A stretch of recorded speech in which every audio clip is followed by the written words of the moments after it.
माड़ी सैनिक संस्थान जलगांव द्वारा आयोजित कार्यक्रम में उपस्थित मेरे युवा साथियों, पितातुल्य बुजुर्गों, मेरी माताओं, मेरी बहनों, आज इस मूर्ति प्राण प्रतिष्ठान कार्यक्रम में आप लोगों ने मुझे बुलाया, मान दिया, सम्मान दिया।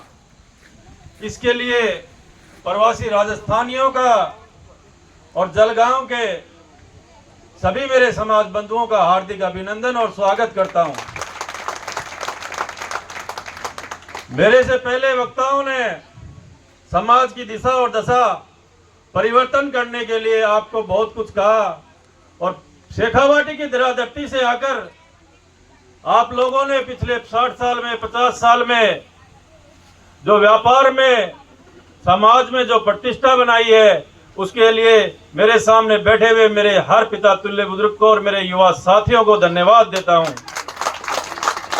कि 1000 किलोमीटर से आके आपने महाराष्ट्र प्रदेश में जो देश आजाद होने के बाद में सबसे ज्यादा विकसित और विकासशील प्रदेश था, उसमें अपनी एक पहचान बनाई है। इसके लिए माड़ी समाज के हर मैं मेरे युवा साथी और पिता तुल्य बुजुर्ग को धन्यवाद देता हूं। मामला भोलेनाथ का था, बजरंगबली का मंदिर आपने साथ में बनाया। इन दोनों के आशीर्वाद से मैंने भी मेरे विधानसभा में 2 मंदिर बनाए हैं।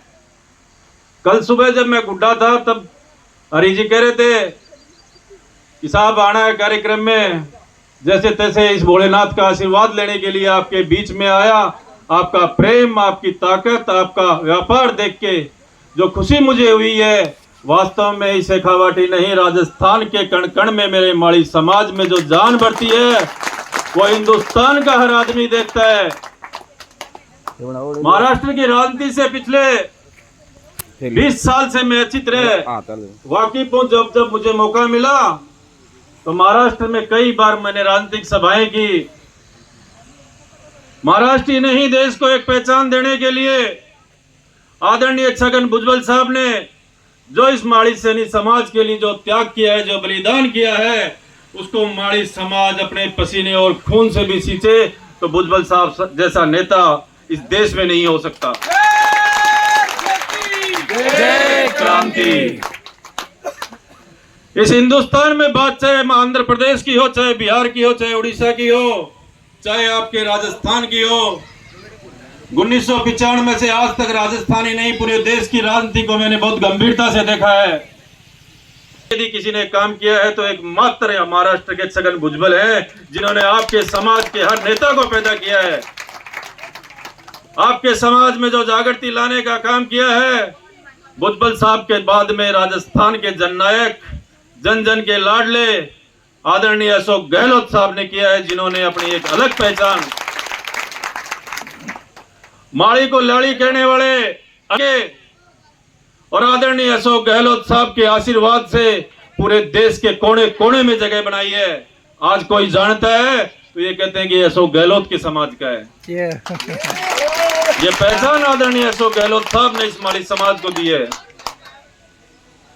पिछले दिनों चुनाव में जब सिरोही जालौर में मैं प्रचार कर रहा था तो माड़ी समाज के उद्योगपतियों ने कहा कि साहब हम माड़ी को वोट देंगे, कांग्रेस को वोट नहीं देंगे।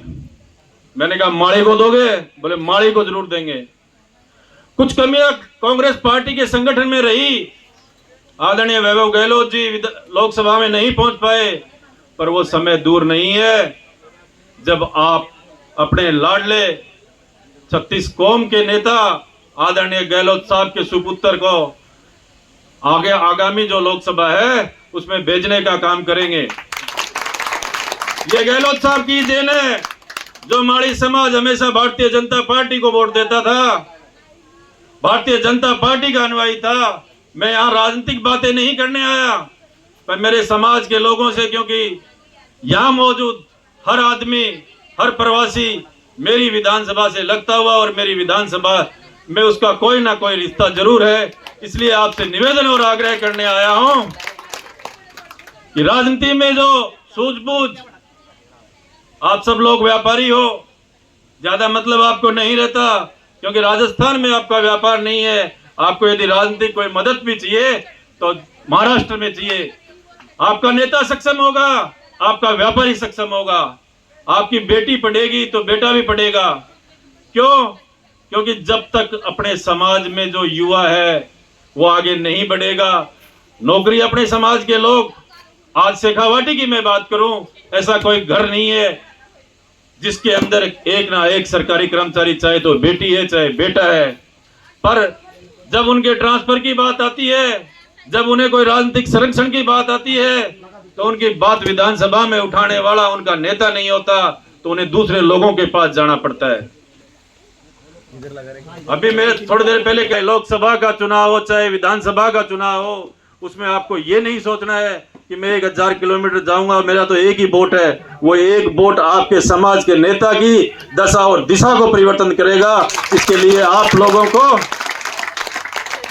जब जब लोकतंत्र का कोई भी पर्व आए, उस पे अपने विधानसभा क्षेत्र, अपने गांव, अपनी ढाणी में जाके समाज के नेता को वोट देना है।